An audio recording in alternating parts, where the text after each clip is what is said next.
Hermanos, les voy a pasar a mencionar una serie de recomendaciones para tener en cuenta para que las clases se lleven de una manera más adecuada y eficaz.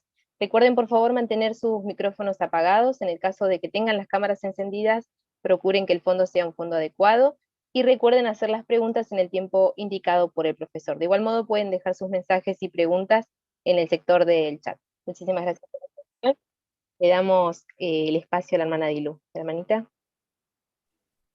Gracias, Carlos Bella. Hola a todos, ¿cómo están? Bienvenidos a nuestro curso de corrientes teológicas. En verdad, les damos la bienvenida desde intelectuales teístas a todos ustedes. Anhelamos que el Señor les bendiga mucho a cada uno de ustedes, que puedan disfrutar todo este tiempo de clases. Ya Carlos nos ha dado las indicaciones para estar todos de acuerdo y también para poder tener unas lindas clases. ¿Con quién, Calu? Cuéntanos, ¿quién está por acá con nosotros para este curso?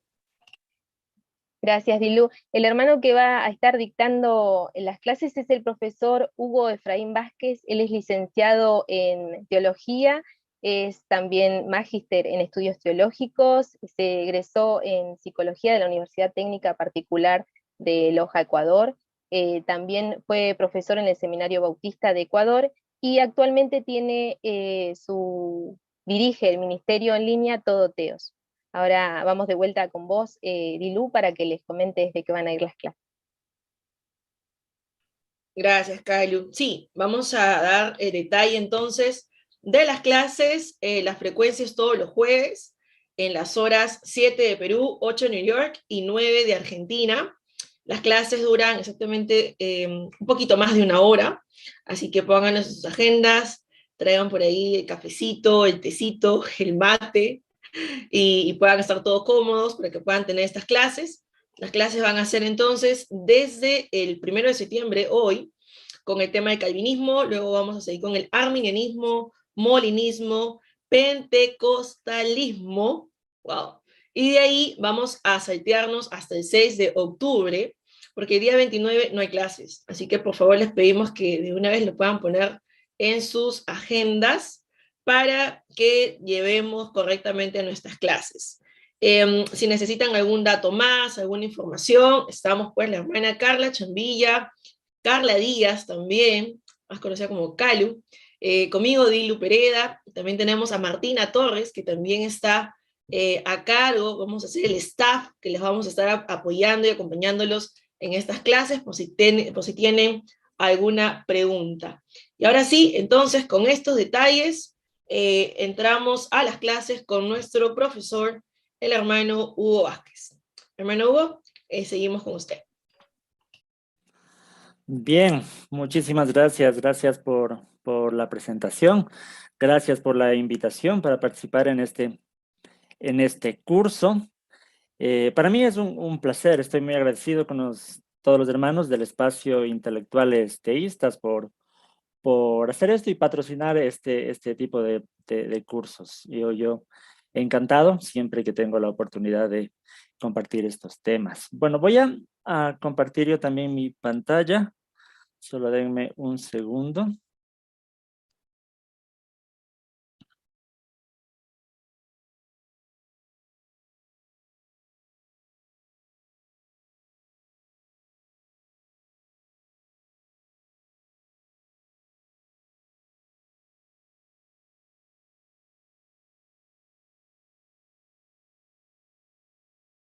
Bien, estoy por aquí.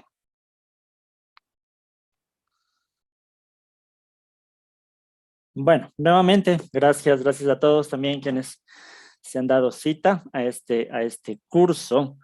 Vamos a estar tratando algunos temas interesantes, a veces también controversiales. Entonces, antes de comenzar, me gustaría comentar, ¿no? Y aclarar algunos temas. Vamos a hablar de diferentes corrientes teológicas en donde de pronto cada uno de nosotros tiene su punto de vista, cada uno de nosotros comparte alguna de estas corrientes, el calvinismo, el arminianismo, el molinismo, el pentecostalismo. Me parece que con excepción de la última clase que sería de la teología liberal, tal vez exceptuando esa, en todas las demás estaríamos hablando dentro de un contexto cristiano, como hermanos, y tenemos que hablarlo en ese sentido, con ese mismo respeto entre los que pensamos diferente. Entonces, este curso no es para defender un punto de vista específico, no es para convencer a nadie de nada, ni para debatir la verdad de alguno de estos puntos de vista. Quienes han seguido mi trabajo saben que yo tengo mi punto de vista al respecto, pero suelo tratar estos temas también con respeto y tratando de ser objetivo en lo que cada una de las corrientes teológicas enseña. Entonces, dicho esto, espero que tengamos un buen tiempo y podamos compartir. Y yo les pido que mientras avanzo algún tema, termino un tema, habrá un momento para preguntar si ustedes tienen preguntas, pero me gustaría que lo hagan presionando el icono de levantar la mano. Ustedes presionan el icono de levantar la mano, entonces yo tengo una notificación y puedo ver para cederles la palabra, entonces así lo podemos hacer más organizadamente, ¿no? Entonces, bien, dicho esto, comenzamos. Hoy vamos a hablar acerca del calvinismo. ¿Qué es el calvinismo? Bueno, hablar de este tema es hablar de un tema muy, muy amplio, ¿no? De pronto este término puede hacer referencia a varias cosas. Por un lado, podemos referirnos a calvinismo como a toda la teología de Juan Calvino, obviamente. Por otro lado, hay muchos que dan el sentido de calvinismo como a toda la teología que se ha desarrollado con el tiempo por los seguidores de Juan Calvino. A veces a todo eso también se conoce como calvinismo. A veces incluso se comete el error, diría yo, de comparar el término calvinismo con el término teología reformada. Y a veces se piensa que es lo mismo. Decir calvinismo es lo mismo que decir teología reformada, pero ya vamos a ver que no necesariamente así. Es parte importante de la teología reformada, pero no necesariamente es todo. Pero hay otro punto de vista que se suele tener en mente cuando se escucha calvinismo, y es solamente hablar de los 5 puntos del conocido TULIP, este acróstico que lleva cinco puntos de soteriología. Y es muy común escuchar hoy el término calvinismo asociado solamente a la soteriología de Juan Calvino, ¿no? Para propósitos de este curso, como les comento, esto sería un tema muy amplio, a ocupar una hora, 20 minutos para hablar de todo lo que es el calvinismo. Vamos a referirnos, en la primera parte será de una forma general a la teología de Juan Calvino, cómo nace, qué es lo que él pensaba, y también al final dedicaremos un tiempo para hablar de cómo se llega a este famoso TULIP, a lo que hoy se conoce como los 5 puntos del calvinismo, ¿no? Eso es lo que vamos a hacer hoy. Para adentrarnos a la teología de Calvino, es importante retroceder un poco en el tiempo, ¿sí? Ninguna teología nace de un vacío. Toda teología nace ya de algún contexto y de algunas ideas anteriores. Entonces vamos a recorrer un poco hasta el siglo IV después de Cristo, donde vamos a hablar de este famoso personaje Agustín de Hipona, ¿no? San Agustín, dirían en la Iglesia Católica, Agustín de Hipona. Y vamos a hablar de un famoso conflicto que él tuvo con un monje que se llamaba Pelagio, ¿no? Que de alguna forma de aquí se van derivando ciertas ideas que Calvino también tuvo en cuenta para formular su teología. Entonces es importante hablar de este conflicto. Hablemos de Agustín de Hipona, ¿no?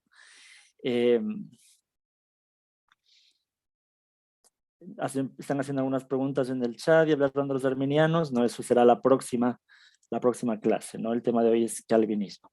Bien, Agustín de Hipona en el año 354 nace en el norte de África.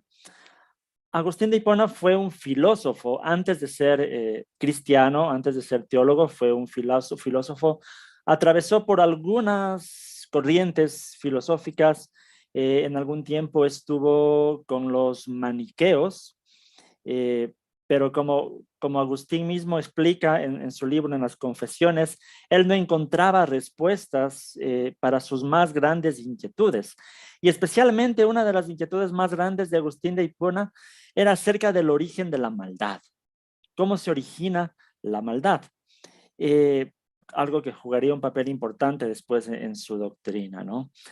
Para los maniqueos, de alguna forma, todo estaba determinado.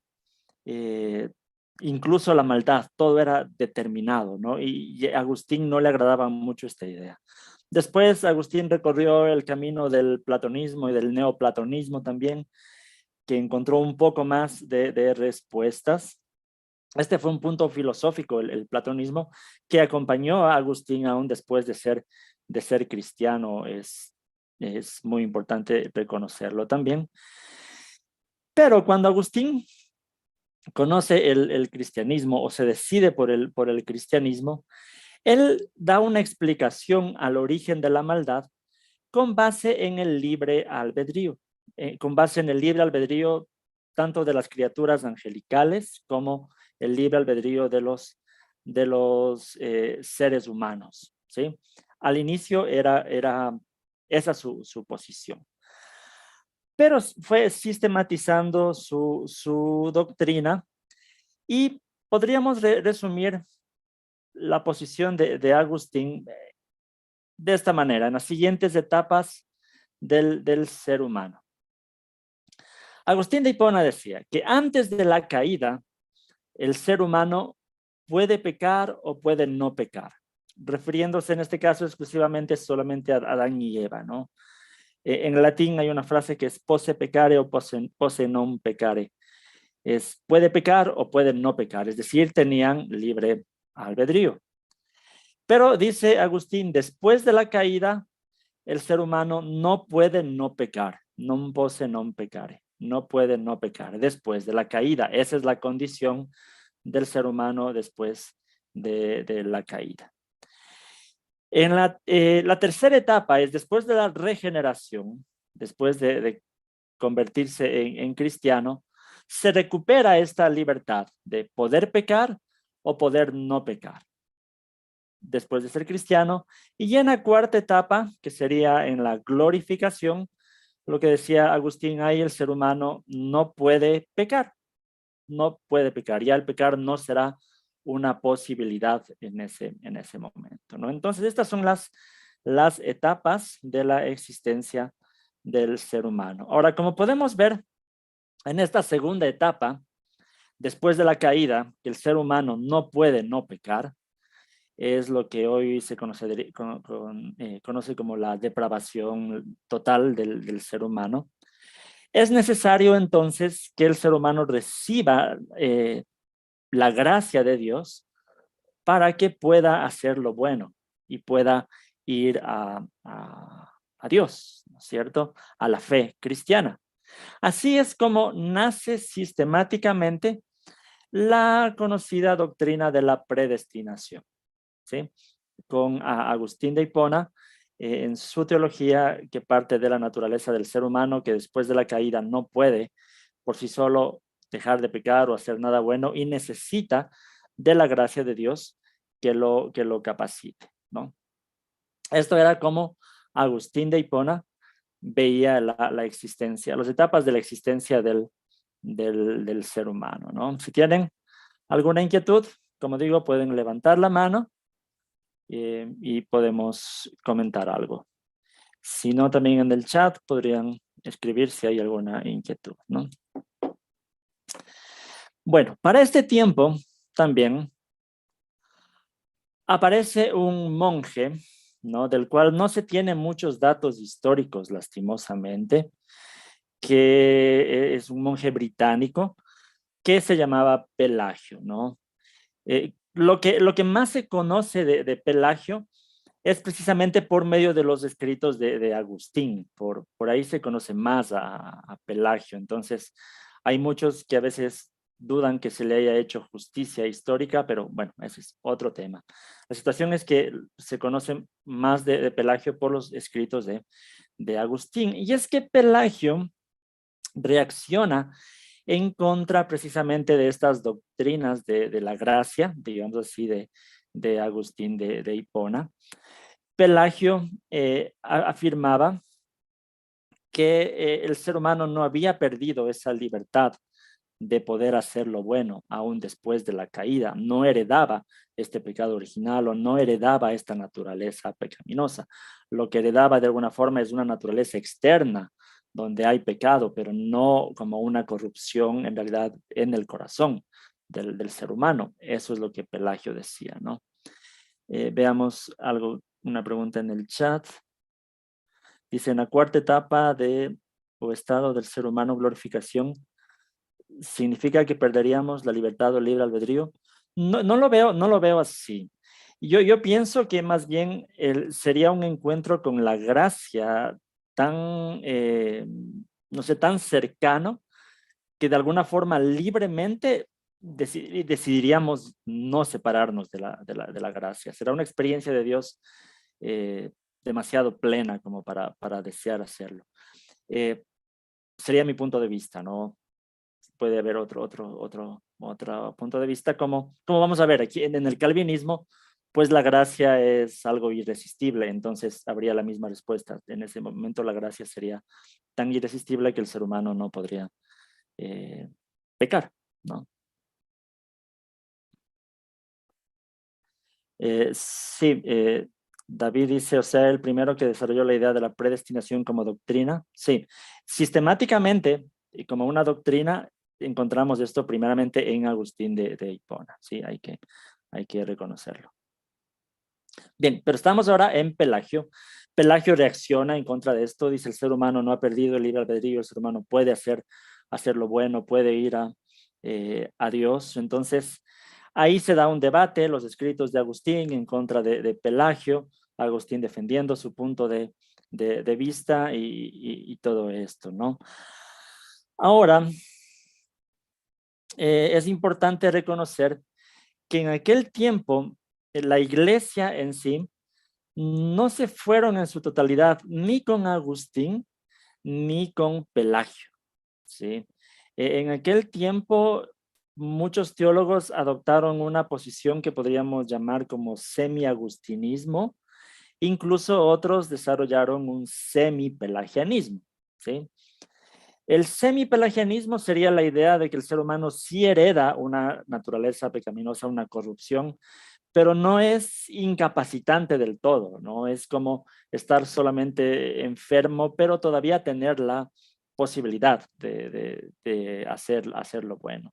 Ese sería un semipelagianismo, ¿no? Pero muchos teólogos optaron más por un semi-agustinismo, ¿no? Que si el ser humano sí necesita de la gracia, pero no veía una predestinación tan radical como la veía Agustín. Entonces, en aquel tiempo, ni Agustín ni Pelagio fueron totalmente aceptados, sino hubo posiciones intermedias, ¿no?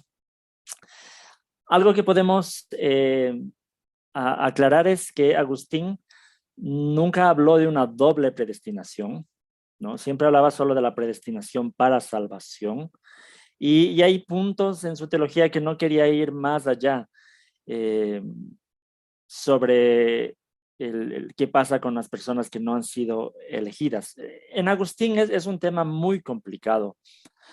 Hay muchos escritos de varios temas y en algunas ocasiones Agustín ha dado a entender que incluso después de la muerte habría una oportunidad para salvarse de las personas condenadas. Por eso, siglos después, creo que fue Gregorio el Grande, que desarrolló la famosa doctrina del purgatorio.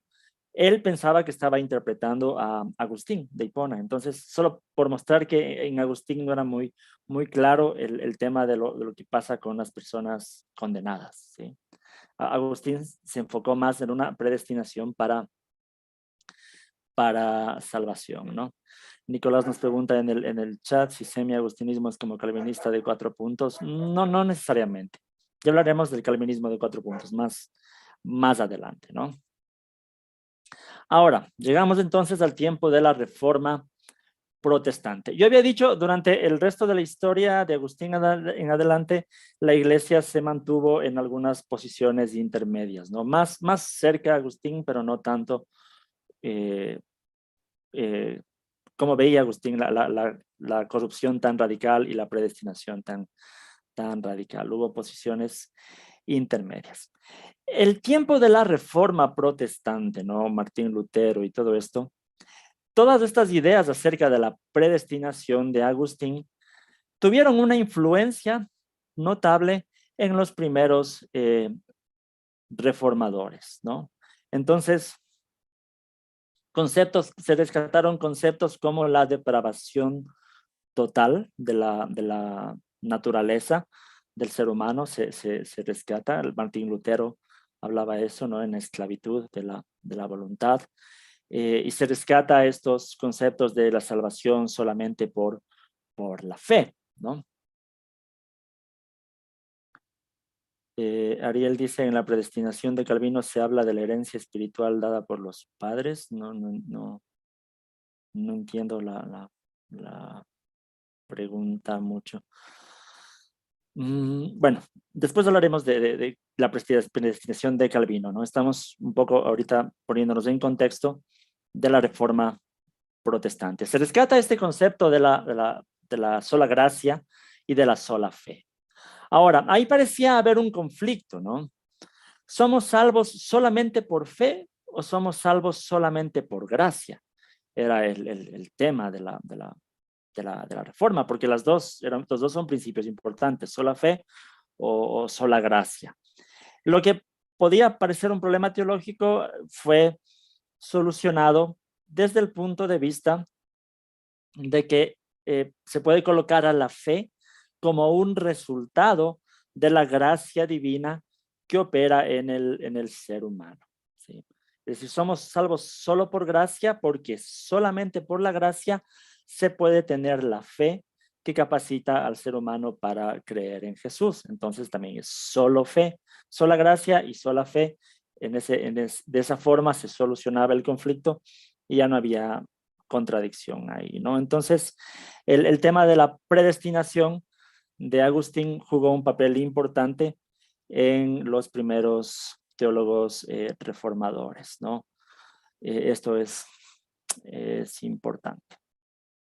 Entonces, sí, llegamos a don Juan Calvino, ¿no? Como mencioné, en el tiempo de la Reforma fueron varios teólogos que hablaron de la predestinación. No fue solamente Calvino. Calvino es conocido por eso, pero fueron algunos. Por ejemplo, Ulrico Zwinglio fue otro reformador que también formuló toda su doctrina de la predestinación, ¿no? Fueron muchos quienes presentaron su doctrina, pero fue precisamente Juan Calvino, que nació en 1509 hasta 1564, murió en 1564, donde fue él quien de alguna forma sistematiza las doctrinas de la Reforma protestante, ¿no? La gran obra de Juan Calvino fue la institución de la religión cristiana, ¿no? En donde él dejó gran parte del pensamiento aceptado por las iglesias reformadas, ¿no? Aunque, como había comentado al inicio, es un error afirmar que toda la teología reformada es toda la teología de Juan Calvino. No necesariamente. Gran parte, sí, de la teología reformada es la teología de Juan Calvino, pero hubo muchos teólogos también que hicieron aportes, a veces incluso más importantes que Calvino, para dar lugar a todo lo que es la tradición reformada, ¿no? Entonces, solo por comentar esto, que a veces decir teología reformada no es sinónimo de decir calvinismo, ¿no? Calvino fue gran parte de la tradición reformada, sí, en su obra Institución de la Religión Cristiana está gran parte de la teología reformada, claro que sí, pero no es todo, ¿no? Tampoco se tiene tantos datos biográficos de Calvino. Su conversión a la fe protestante debe haber sido más o menos en 1530, ¿no? Al principio escribía siempre para defender las doctrinas de Lutero. aunque a poco también se fue distanciando, ¿no? de este reformador, de Lutero, ¿no? Eso un poco sobre Calvino. Hablemos un poco del pensamiento, entonces, de Juan Calvino. Vamos a hablar de algunos aspectos que son importantes. Eh, Calvino escribió de muchas cosas, ¿no? Su Institución de la Religión Cristiana creo que tiene más de 80 capítulos. Y fue una obra que él fue escribiendo a lo largo de su vida, ¿no? Cuando tuvo la primera edición de la Institución de la Religión Cristiana, creo que eran 4 capítulos, no estoy seguro, que al final terminó en una gran obra, ¿no? De 80 capítulos, porque fue toda su vida reeditando y aumentando la obra de la Institución de la Religión Cristiana. 80 capítulos en donde solo 4 se topa el tema de la soteriología y la predestinación, solo por comentar y ponernos en contexto de cómo hoy lo que es la esencia de la teología calvinista, tal vez en toda la teología de Calvino jugaba un papel un poco más pequeño, ¿no? La obra es Institución de la Religión Cristiana. De pronto, esto está disponible gratis en internet. En mi página web, que es todoteos.com, hay algunos recursos gratuitos, ustedes pueden entrar, y que nos van a servir para las otras clases también. Está la Institución de la Religión Cristiana, están unas traducciones al español de las obras de Arminio, incluso estará también la Concordia de Luis de Molina.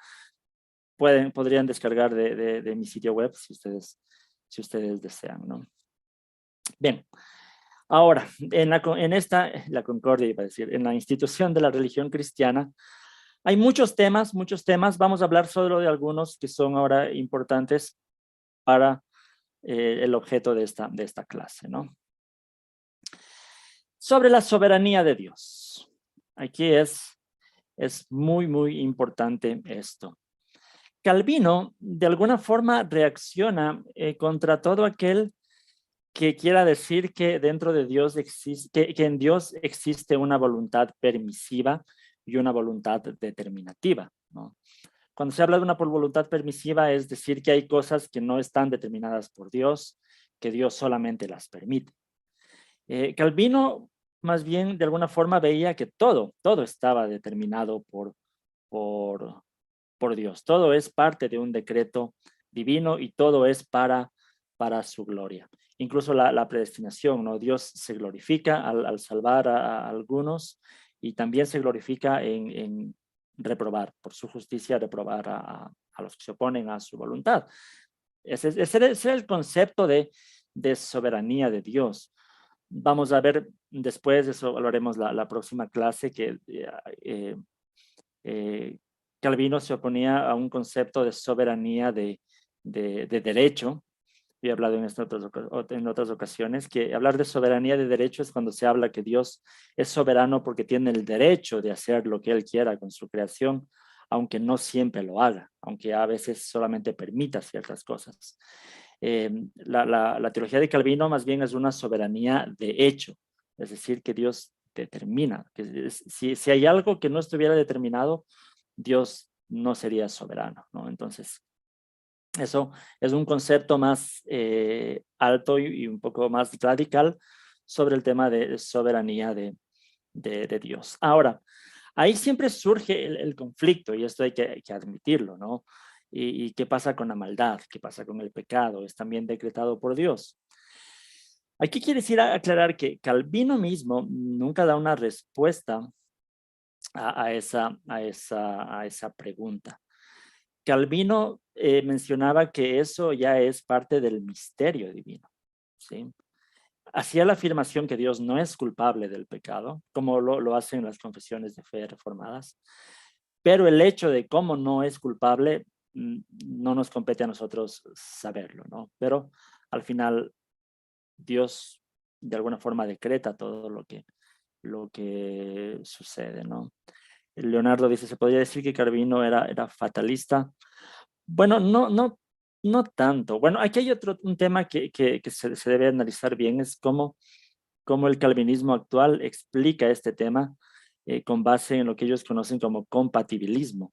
es una forma de entender que es compatible el libre albedrío con la soberanía de Dios. Sin embargo, para definir ese libre albedrío, tienen una definición diferente de lo que, por ejemplo, en el arminianismo o en el molinismo se cree como libre albedrío. Para el teólogo calvinista compatibilista, libre albedrío es decir que el ser humano es libre porque actúa según su mayor deseo. ¿Sí? El ser humano peca porque ese es su mayor deseo y es libre de hacerlo. Pero la diferencia es que no tiene la capacidad para no hacerlo. Es decir, de alguna forma también eso está determinado. Esa sería la explicación compatibilista, ¿no? Para tratar de entender cómo también el ser humano es responsable de sus actos y es justo que Dios lo juzgue por eso, ¿no? Nicolás dice, Calvino dice que Dios determinó los años que vivimos. Sí, o sea, es lo que estoy diciendo. Calvino dice que Dios lo decretó todo. Sí, todo está decretado por Dios.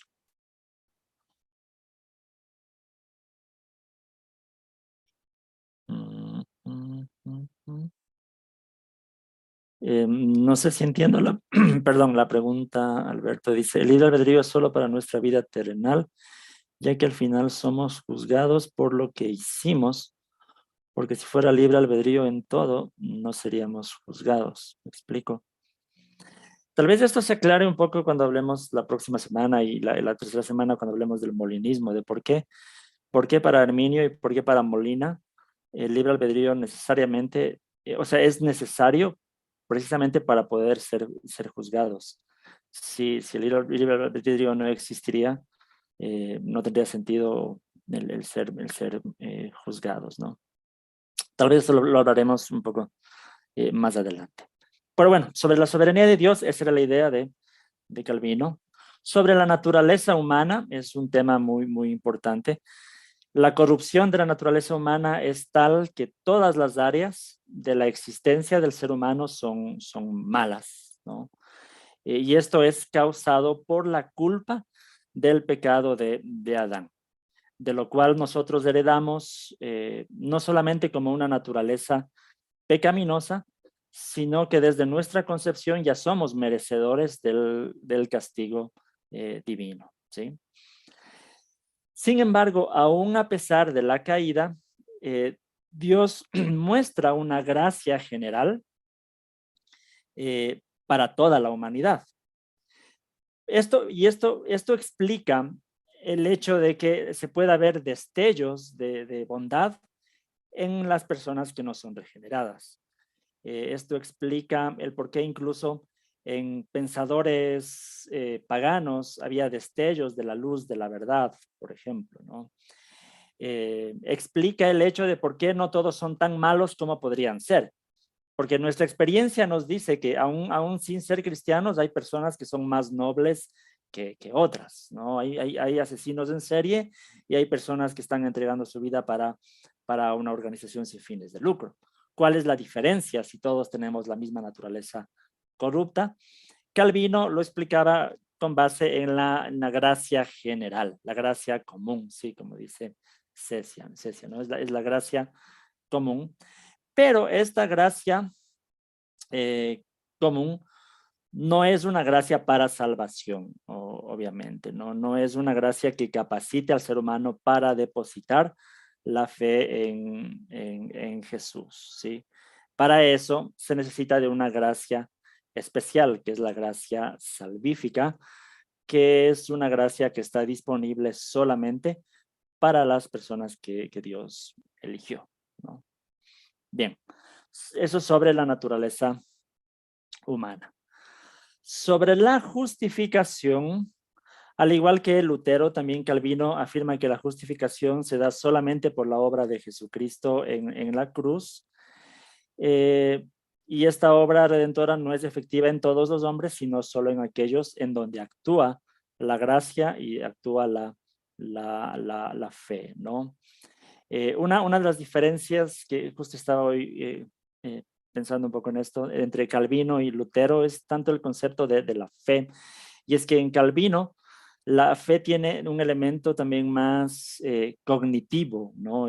No es solamente como un salto al vacío, sino también es comprender, conocer, llegar a conocer a Dios, conocer a Jesús, es un proceso también que tiene que ver con la cognición, el llegar a conocer la fe. Calvino profundiza más en eso, ¿no? En llegar a conocer las verdades reveladas. Por eso su gran énfasis fue sistematizar la fe cristiana, y eso es a lo que dedicó su vida, ¿no? Bien, pero es la justificación, no se obtiene por méritos humanos, se obtiene por la fe, y esta fe es también producida solamente por la gracia de Dios. Entonces, como consecuencia de esto viene el tema aquí de la predestinación, ¿sí? Como conclusión de esto, ¿no? De la soberanía de Dios, de la naturaleza del ser humano pecadora, de la justificación solamente por la fe, de aquí se desprende también la doctrina de la predestinación, ¿sí? Mucho se ha hablado de esta doctrina. Como yo dije, hoy alguien dice yo soy calvinista por creer en la soteriología de Calvino. Pero sí hay que reconocer que es una forma bastante reduccionista de decir calvinismo, ¿no? Hemos visto que Calvino, yo aquí estoy mencionando 5 puntos, pero la institución de la religión cristiana y todo lo que Calvino escribió, sus comentarios y todo es tan amplio, ¿no? Que no podemos todo reducirlo a solamente la soteriología que hoy se conoce, ¿no? Uno puede decir soy de soteriología calvinista, eso sí es entendible, ¿no? Pero bien, y como decía, dentro de toda la institución de la religión cristiana, la predestinación ocupa solamente cuatro capítulos, ¿no? De toda la obra tan extensa, ¿no? Bien, entonces la predestinación es esto que Dios desde antes de la fundación del mundo ya decidió quién va a ser salvo y quién no, a quién va a dar de su gracia y a quién no le dará de su gracia. Calvino habla muchas veces también de una doble predestinación, ¿sí? Predestinación de unos para salvación, predestinación de otros para condenación.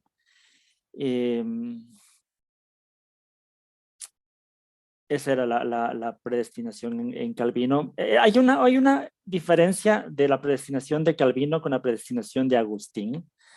El tema era que para Agustín de Hipona, la predestinación tenía base en el amor de Dios. O sea, es como que para Agustín la idea era esta: el ser humano está depravado y no puede salvarse, pero Dios por amor decide salvar a algunos, ¿no?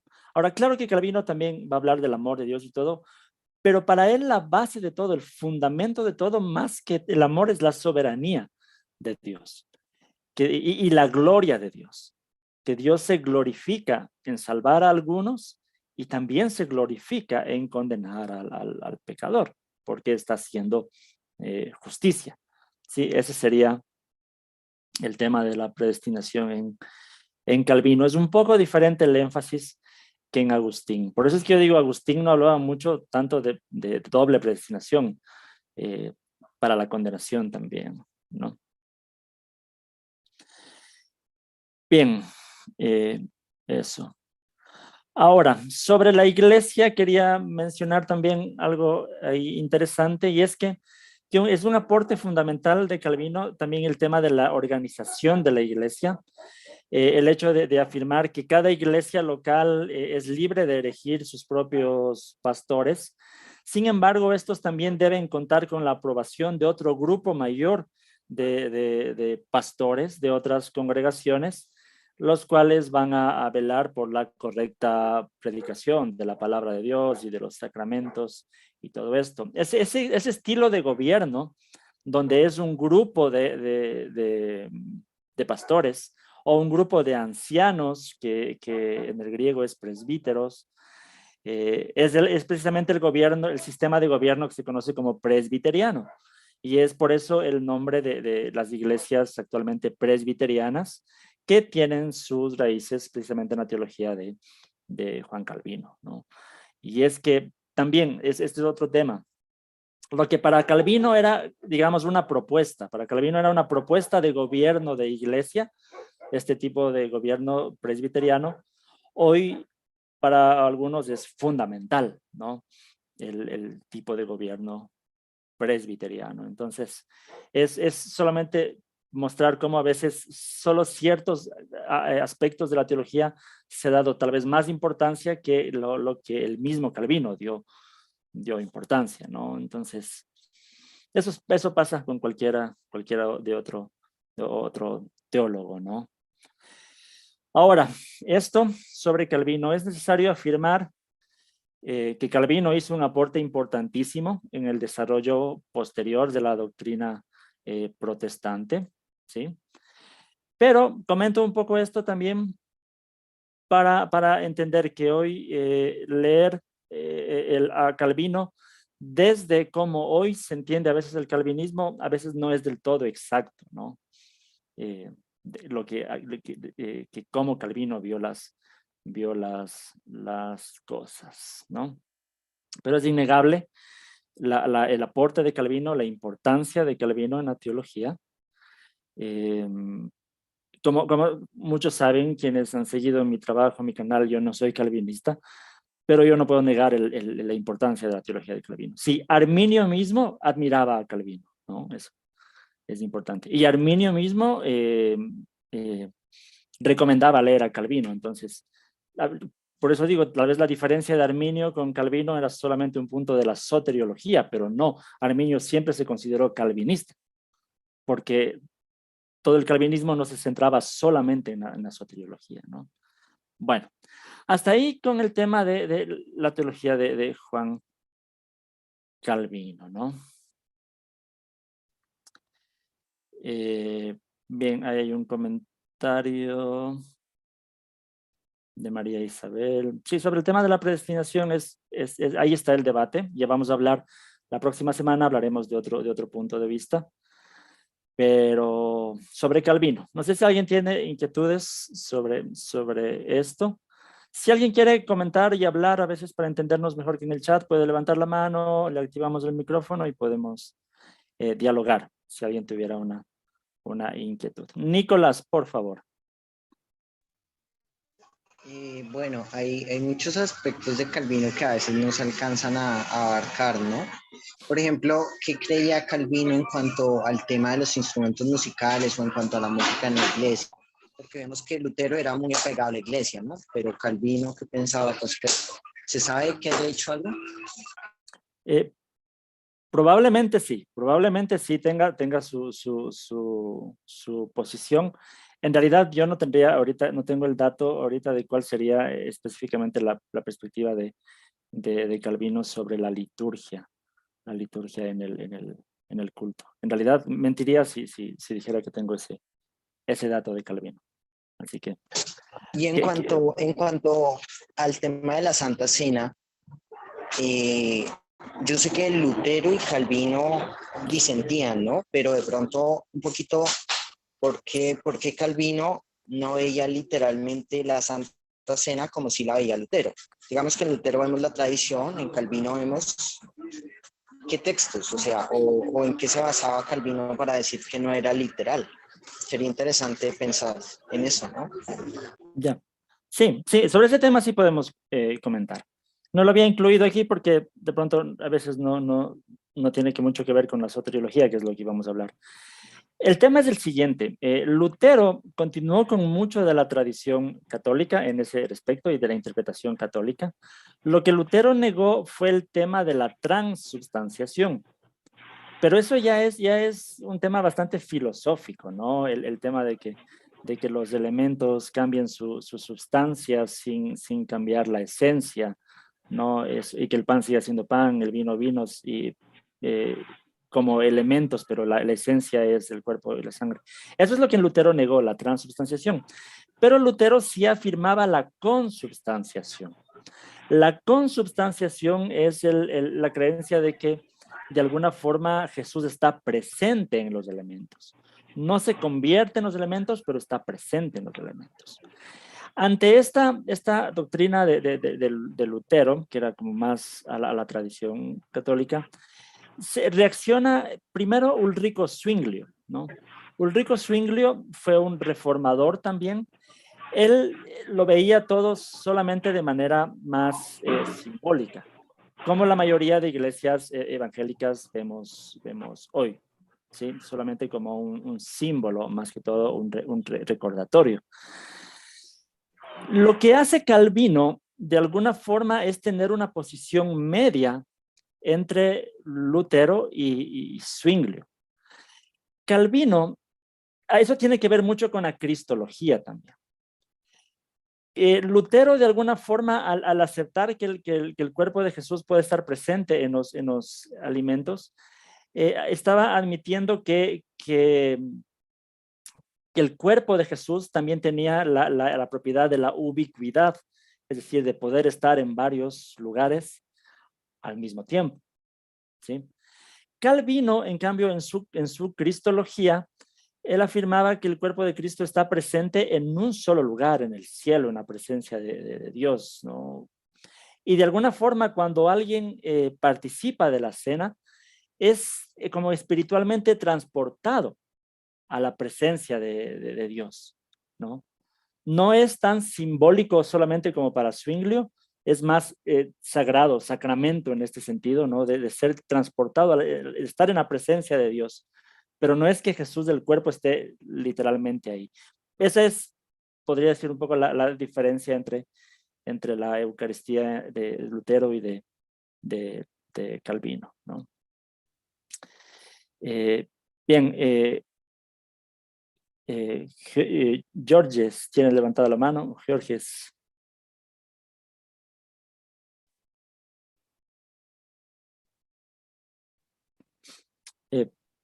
¿Sí, me escuchan?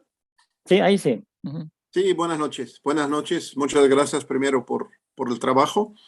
Pero una pregunta que yo tengo, una incógnita que tengo sobre la predestinación, ¿no? No soy calvinista, admiro mucho su trabajo.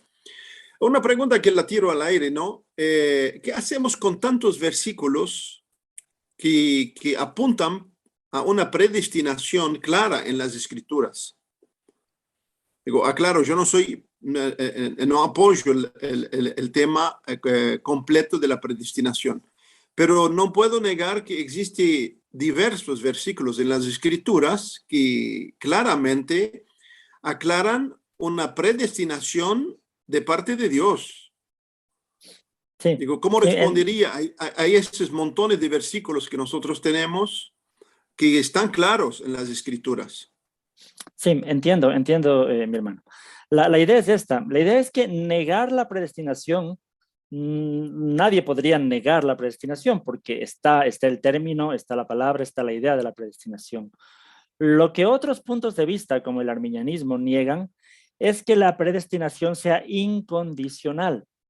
La idea en el calvinismo, y eso ya lo vamos a ver, después avanzamos un poquito, es que la elección de Dios es incondicional. No hay ninguna condición para que Dios elija a unos y rechace a otros. Lo que diría una perspectiva arminiana es que hay una condición para que Dios elija y esa condición es la fe. Y Dios de alguna manera ya conocía de antemano, porque hay textos que hablan de la predestinación en donde se incluye el conocimiento. Romanos 8:29, por ejemplo, a los que antes conoció, también los predestinó. O Primera de Pedro también habla de elegidos de acuerdo al preconocimiento. Entonces, la perspectiva arminiana sería que Dios elige conociendo quién creerá y quién no creerá. Incluso textos como Romanos 9, por ejemplo, en donde el calvinismo va a haber una elección de personas individuales, el arminianismo va a haber una elección más bien corporativa. Dios elige un cuerpo de personas, elige a los que están en Cristo, ¿no? Pero eso veremos más cuando hablemos del arminianismo y un poco más adelante, que hablé ahorita lo de los 5 puntos, hablaremos un poco más de este tema sobre los textos. ¿Sí? Gracias. Ok, una pregunta más y avanzamos para poder aprovechar el tiempo. Leonardo tiene levantada la mano. Creo que Yamila levantó antes. Yo si quieren hago la pregunta después. No sé, es que no veo la mano levantada. Sí, muchas gracias. Sí. Buenas noches, profesor. Ajá. Es un placer encontrarnos acá por este medio, desde Argentina, provincia de Tucumán. Profesor, para consultarle respecto a la soteriología de Calvino, el rol que jugaría el bautismo de infantes, si nos puedes comentar algo al respecto, profesor. Claro, precisamente por el hecho de que la salvación es solamente por gracia y solamente por fe, ya no tendría ningún sentido el hecho de que se tenga que esperar a que una persona pueda poner fe para ser bautizada.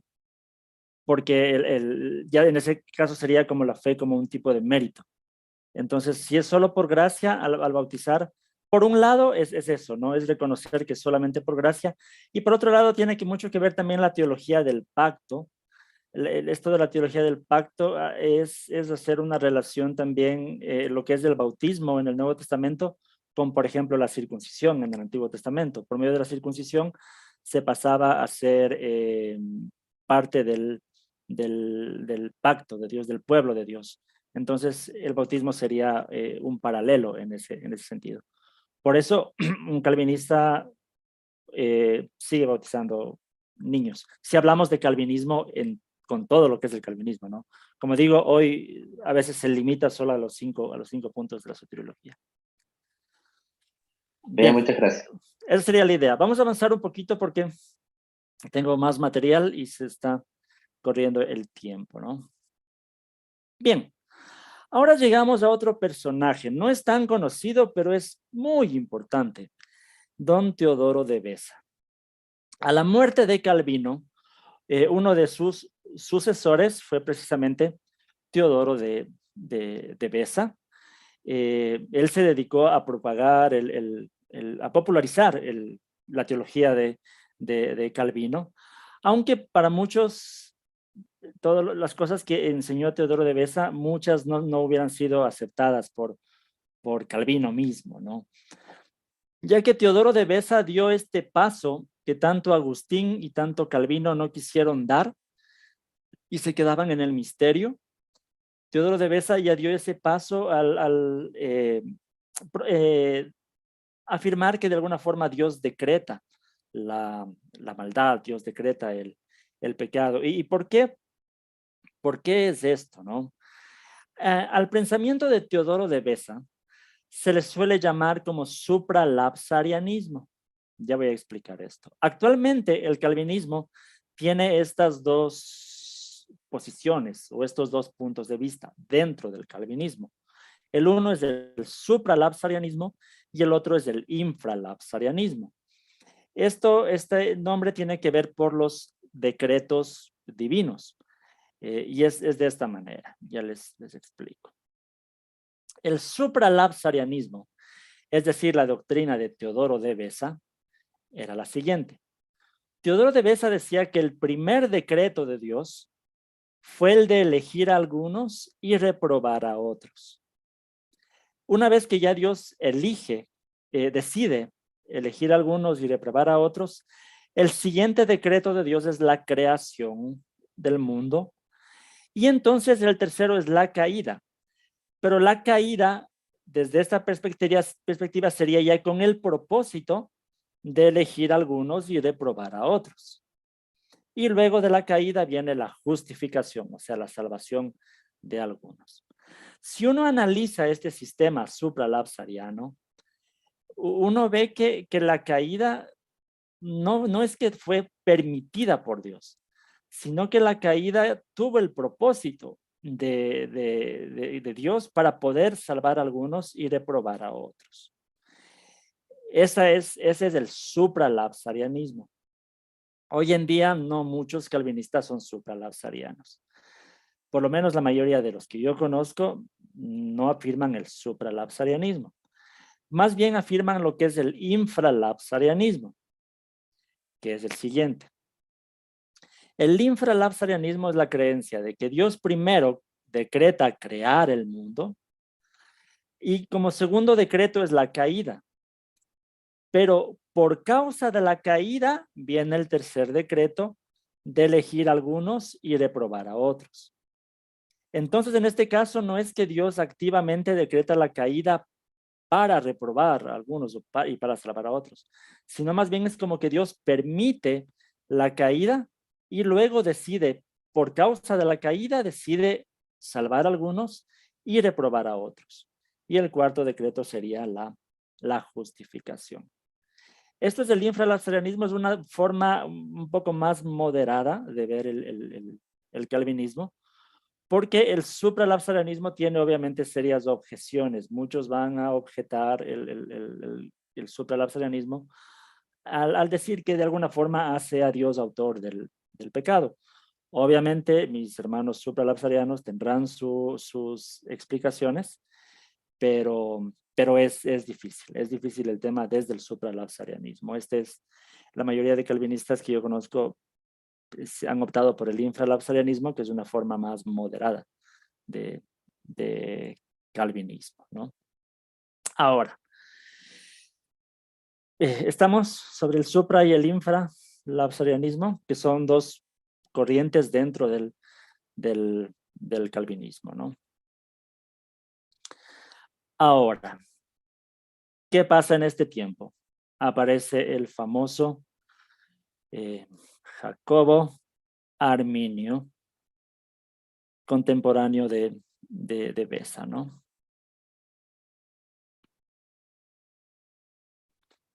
Ya, ¿por qué lo menciono aquí? Aunque vamos a hablar de Arminio la próxima clase, pero es importante aquí mencionar porque para este tiempo, en Holanda, especialmente donde nace Arminio, este tipo de calvinismo, este tipo de calvinismo supralapsariano, este tipo de calvinismo de Teodoro de Beza, es el que estaba popularizado, el más común, el que todos de alguna forma conocían, ¿no? Y es en este contexto que nace Arminio, era calvinista, ¿no? Como buen calvinista, alguna vez se le pidió defender la doctrina de la predestinación, pero de la predestinación, ¿cómo la veía Teodoro de Beza, el supralapsarianismo? Y es cuando Arminio se prepara para eso que él se da cuenta que no estaba de acuerdo con el calvinismo, pero el calvinismo de Teodoro de Beza. Esto es importante recalcarlo, ¿no?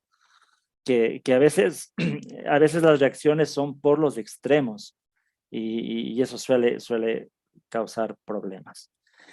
Y es entonces Arminio que reacciona en contra de estas ideas de la predestinación. Él decía que no se puede ver los decretos de Dios así en forma de un orden de decretos, a la final nosotros no sabemos. Calvino retoma el estudio de lo que eran los padres de la iglesia, a ver si en ellos veía algo de esta doctrina y no encontraba.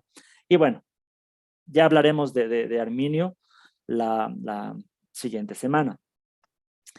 La idea es que a la muerte de Arminio, que fue en 1609, si mal no me equivoco, en 1610 se reúne un grupo de arminianos, seguidores de Arminio, que se les conoce como los remonstrantes, porque escribieron un documento que se llama la remonstrancia o como un documento de protesta, en donde definieron la doctrina de Jacobo Arminio en 5 puntos, ¿no?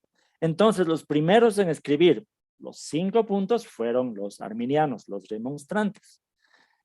Ahí escribieron la teología de Arminio, que es lo que, como digo, y repito nuevamente, veremos la próxima semana.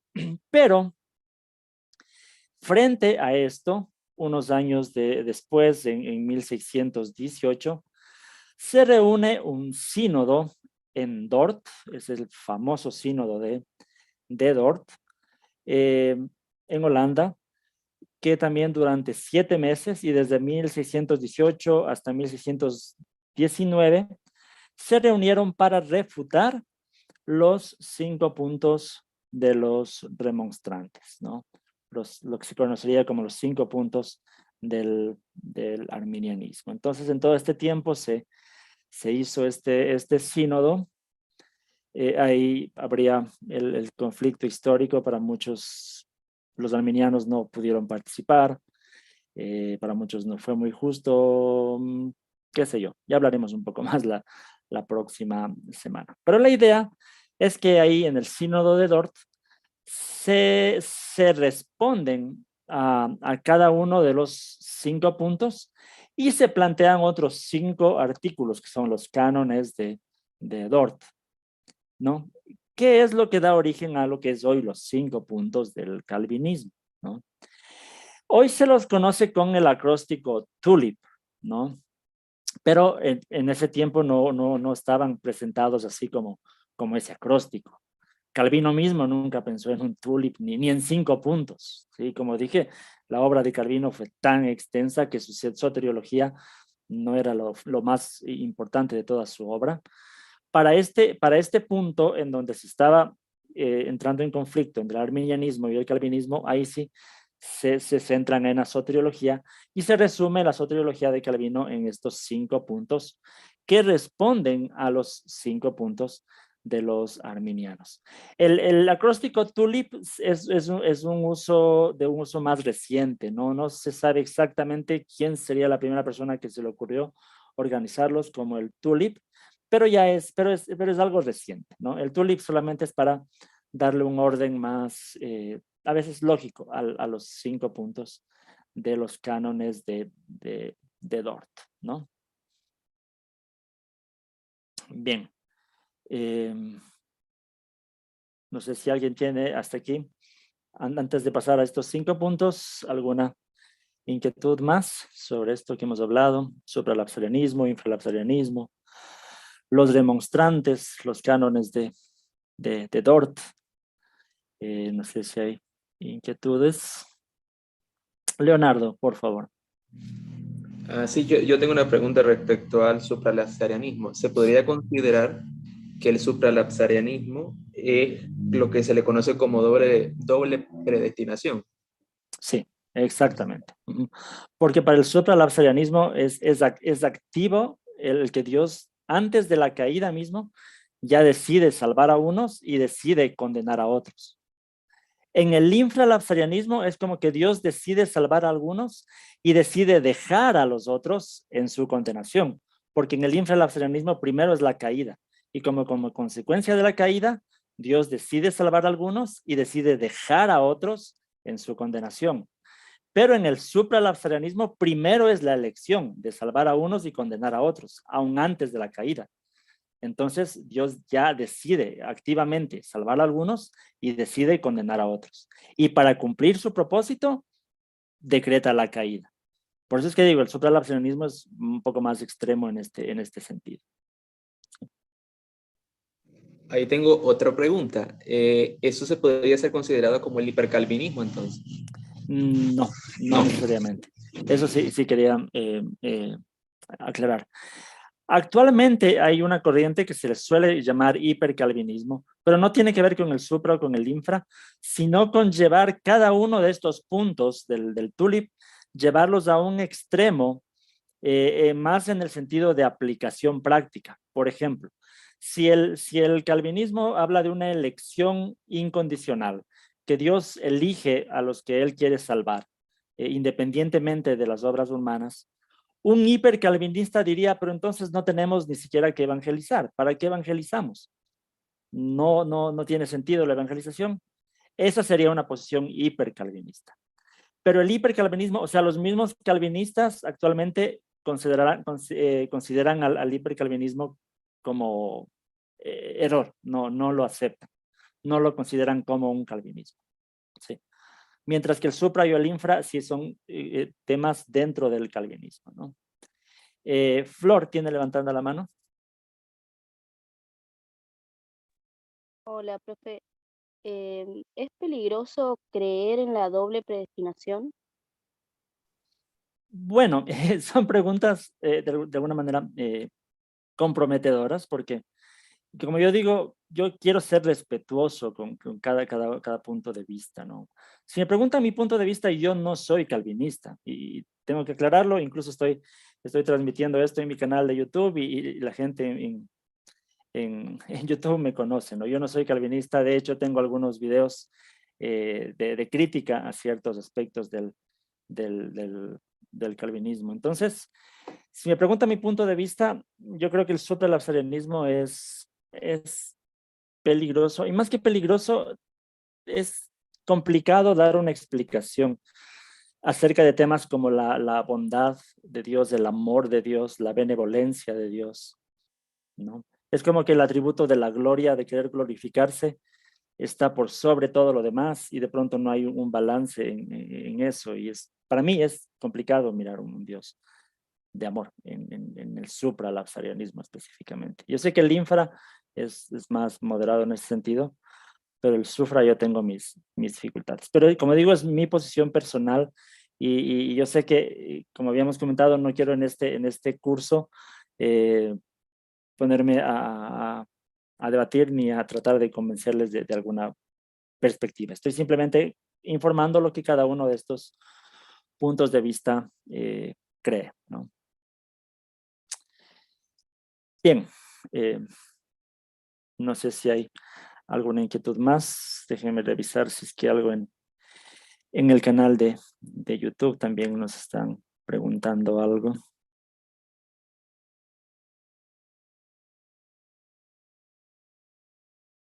En el YouTube nos preguntan cómo pueden ingresar a las reuniones por Zoom.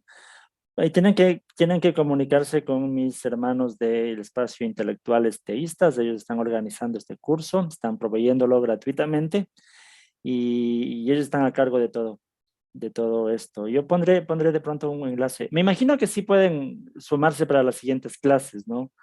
Carlita o Melvin. Sí, por supuesto que sí, claro. Nos Sí. estarán pasando el link, que nos contacten, por favor.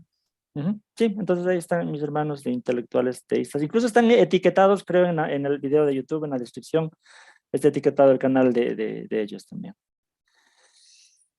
Bien, entonces, eso con el sínodo de Dort. Ahora sí vamos a ver los 5 puntos. Gracias por mi hermana, por darme, poniendo la traducción del tulip, ¿no? Gracias, Martina, sí. Muy bien. Ya, Dilu dice que les escriban al Instagram, por favor, al Instagram de Intelectuales Teístas. Ahí para que puedan sumarse las próximas clases. Bien, entonces, como ya, gracias, me dieron traduciendo en el chat, ahí están los 5 puntos del tulip. Tulip es una palabra en inglés que significa tulipán, nada más la flor, ¿no? Pero se usa como acróstico. El primero es la total depravación, unconditional election, o sea, sí, como estaba en el chat, cada letra tiene su traducción de lo que está puesto aquí en los 5 puntos.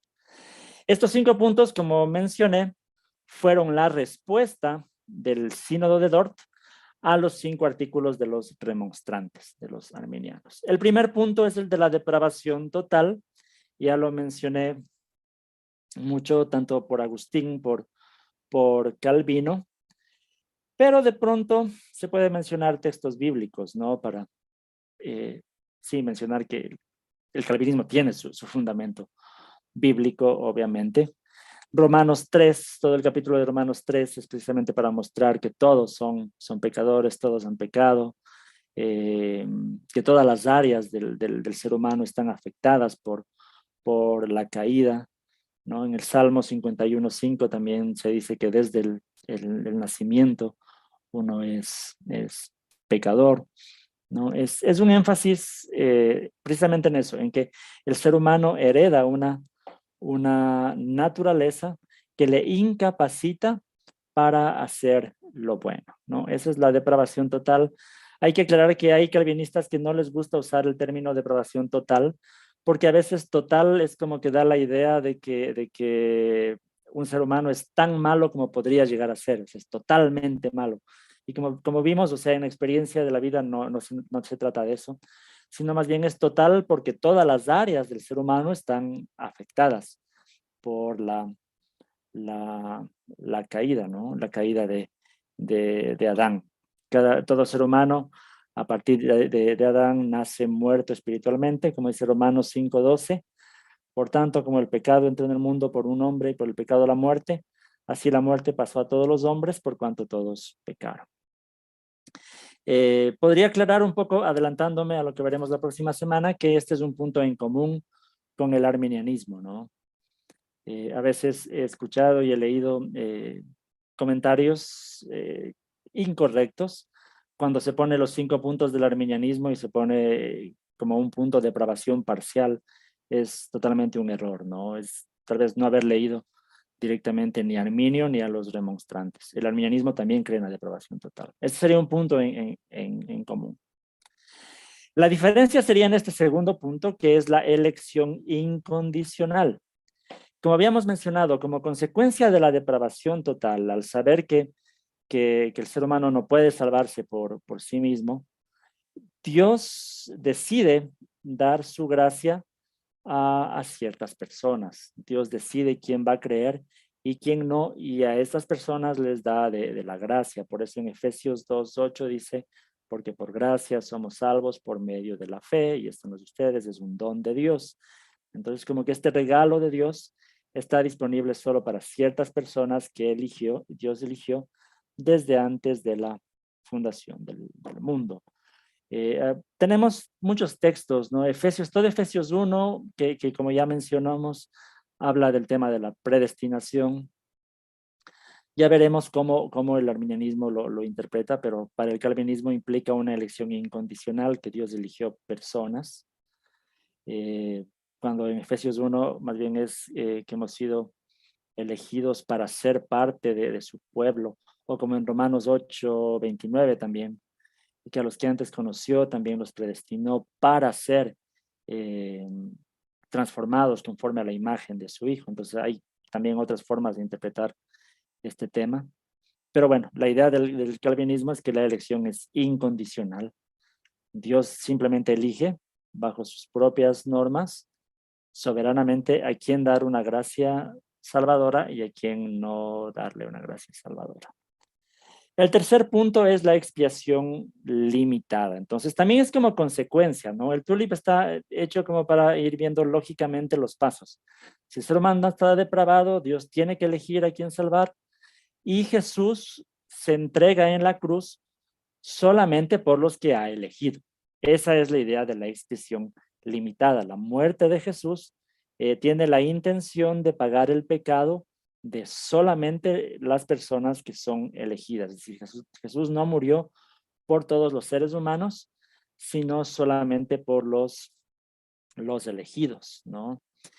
Aquí sí quisiera comentar que sobre este punto es discutido el hecho de que si Calvino mismo creía en esto o no. Incluso hay textos en donde Calvino mismo da a entender que la muerte de Jesús fue por toda la humanidad. Hay algunos textos. Entonces, esto es discutido. Por eso incluso hay algunos calvinistas que no creen en expiación limitada. Son, como se había comentado antes, un poco calvinistas de 4 puntos. Creo que se conoce también como amiraldianismo a esta posición de no creer en expiación limitada, ¿no? Esto es contrario, ya veremos, al arminianismo, pero bueno. Otra cosa importante también es el tema de la gracia irresistible. La gracia irresistible quiere decir que cuando Dios le da de su gracia salvadora a una persona, lo que hace Dios es regenerar el corazón, cambiar el corazón de esta persona, de manera que esta persona ya no podrá resistirse a la gracia, ¿no? Será su deseo ahora de seguir a Jesús. Entonces, es imposible que el ser humano se resista a esta gracia. Perdón, sobre la expiación limitada me olvidé mencionar algunos textos. Lo que diría el calvinismo es Juan 10:11, por ejemplo. Jesús dice que él es el buen pastor y el buen pastor da su vida por las ovejas. Lo que diría en Efesios 5:25, que Jesús amó a la iglesia, que dio su vida por ella. Entonces son textos como que dan a entender que Jesús murió solo por las ovejas o solo por la iglesia. Veremos después que en el arminianismo se entenderá que no necesariamente quiere decir que sea solo por la iglesia o solo por las ovejas, ¿no? Pero bueno, serían algunos de los textos. Felipe nos dice, a la hora de evangelizar, ¿es correcto decirle a la persona que Jesús murió por ella? teniendo en cuenta la expiación limitada? Pues la respuesta es, si tú eres calvinista, Felipe, no podrías decirle a todas las personas que Jesús murió por ellas, porque no lo sabrías. Pero si no eres calvinista, como yo, sí podrías decirle a todas las personas que Jesús murió por ellas, porque en el arminianismo, por ejemplo, se cree en la expiación ilimitada, ¿no? Entonces depende de tu punto de vista teológico para esto. Por eso es que si un calvinista al predicar no lo va a decir de esa forma, nunca. Él dirá, Jesús murió por los pecadores, pero no le dirá a la persona, Jesús murió por ti, porque no sabes si Jesús murió o no murió por esta persona, ¿no? Bien, ahora el tema de la gracia irresistible, que ya dijimos, Dios regenera a la persona o le cambia el corazón de manera que la persona cree irresistiblemente en Jesús. Hay calvinistas que no les gusta el tema de gracia irresistible porque tiene esta idea como de determinismo y prefieren usar términos como gracia eficaz, por ejemplo, ¿no? Sí. Eso. Y el quinto punto de la perseverancia de los santos es una conclusión lógica de todo. O sea, si Dios ya regeneró el corazón de alguien y lo cambió, esa persona nunca dejará de ser un regenerado, ¿no? Va a perseverar hasta el final, porque Dios mismo se encargará de que la persona persevere, y porque si ya fue regenerado, no puede, si ya volvió a nacer, no podrá nuevamente volver a morir espiritualmente. Entonces, es una consecuencia. También hay textos para esto, obviamente. Jesús dice que a los que el Padre me da, Él no los soltará de la mano, o que Pablo dice en Filipenses, ¿no? El que comenzó la buena obra en ustedes la perfeccionará. Y sí, y Romanos 8, ¿no? ¿Quién nos separará del amor de Dios? Bueno, etcétera. Sobre cada uno de estos puntos, como vemos, el tiempo se nos acorta, pero cada uno puede consultar más textos, más versículos. Yo les voy a compartir un material, pero no lo voy a hacer ahora mismo porque tengo las notas de todo lo que he compartido hoy, pero no lo tengo tan organizado. Quiero organizarlo mejor, poner algunas citas bibliográficas, más textos, y ya les estaré compartiendo un archivo en PDF de todo esto. Pero he tenido unos días bastante ocupados, igual no, mañana tampoco, no creo que les asegure, pero va a estar el material, les voy a estar compartiendo, ¿no? Quiero organizar un poco mejor. Pero esta sería la conclusión, la perseverancia de los santos. Este es un tema, ya veremos la próxima semana, pero también es un tema que hay algunos arminianos que también lo comparten. No todos los arminianos creen que la salvación no se pueda perder, o se pueda perder, mejor dicho. Hay también una parte del arminianismo que creen en la perseverancia de los santos. A veces se llama también perseverancia incondicional, porque también incondicionalmente Dios se encargará de que cada uno persevere. Estos son los 5 puntos, como había mencionado, de la soteriología calvinista, ¿sí? Pero también, como ya mencioné, calvinismo es algo mucho más amplio, ¿no? Creo que la clase de hoy la dejaremos hasta ahí. Gracias por este tiempo. La próxima semana nos seguimos viendo para seguir hablando de estos temas tan interesantes. Y si algo quieren preguntar, incluso en el chat, y si no sé si le van a dejar algún día abierto o algo así, también se podría comentar, ¿no? Pero como siempre procuremos hacerlo con respeto, ¿no? Bien, eso, Muchas gracias. hasta ahí. Gracias por todo. Muchas gracias por este tiempo, la verdad que fue de mucha bendición. Gracias. Bueno, hermanos, ahora vamos a ir con el sorteo del libro. Ahí la hermana Carla Chambilla nos está ayudando. Bueno, me dicen si se ve, hermano, ¿se ve la pantalla? Se ve. Se ve, hermano. ¿Sí? Ok, genial. Bueno, hermanitos, vamos a empezar con esto, vamos a mezclar. Y espero que el que se lo vaya a ganar luego se contacta conmigo, por favor. Así que, bueno, vamos a ir a la cuenta regresiva. ¿Preparados, hermanos? 4, 3, 2, 1, y el ganador es Jesús Hernández. Hermano, ¿estás presente? Di, sí, estoy presente. Si no, vamos con los suplentes. Sí, señora, sí estoy presente. Ah, Aquí genial, presente listo. presente desde Colombia. Un saludo para todos. Bueno, hermanito, después te contactas conmigo, por favor. Y bueno, eso ha sido todo. Muchas felicidades, hermanos. Vamos a prepararnos las camaritas. Hacemos una fotito. Calu. Ahí, a ver. Sacamos la foto y después das los anuncios, Carla. Bueno, listo. Bueno, preparados, hermanos. 3, 2, 1. Otra foto más.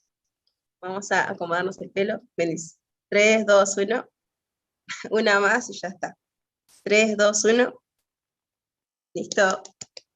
Excelente. Dilu. Sí, y vamos contigo, Carlita. Pero dale, tranquila, yo voy.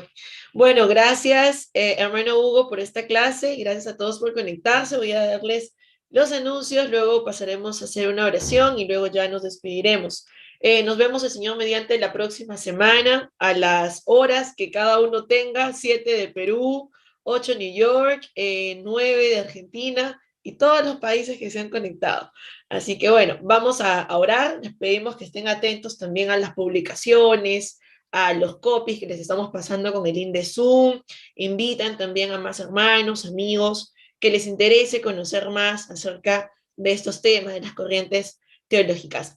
Nos ponemos en modo de oración para poder despedirnos. Oramos. Amado Padre Celestial, te damos gracias, Señor, por este tiempo. Gracias, Padre, por la vida del profesor Hugo. Señor, bendícelo en todo. Y te pedimos, Dios, que nos ayudes, Señor, a seguir perseverando en tus caminos. Gracias, Padre, por los recursos que nos das, Señor, por el internet, por las clases, por cada cosa, cada detalle, Señor, que tú provees para cada uno de nosotros. Guarda y cuida a mis hermanos en cada país en donde están. Y, Señor, sé tú quien haga su voluntad en todo tiempo, Padre, en nuestras vidas. Gobierna nuestros corazones, Señor. Hazlos rectos delante de ti, amado Dios, y sé tú siempre haciendo tu voluntad. En el nombre de Jesús, oramos juntos y decimos amén. Amén. Bendiciones, Amén. amados hermanos, y los esperamos la próxima Muchas semana. gracias. Muchos saludos de parte de intelectuales, teístas y todo el equipo. Cuídense mucho. Chao, chao. Bendiciones. Muchas gracias, hasta luego. Bye, chao. Hasta la semana que viene, hermano. Nos vemos. Bye. A todos, cuídense. Bye, Gracias, Catu. profe Hugo, por Bye. acompañarnos hoy. Bendiciones, estuvo súper. Gracias. Gracias a todos. Dios les bendiga. Gracias. Amén, chao, hasta luego. Gente, bendiciones, hasta luego. Un abrazo.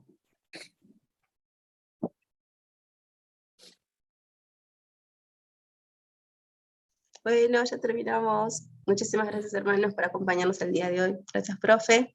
Calu, Dilu. Bueno, Melvis creo que ya se fue. Bueno, Con gusto. Creo que hay que parar el live. Sí, ya lo paré ahorita.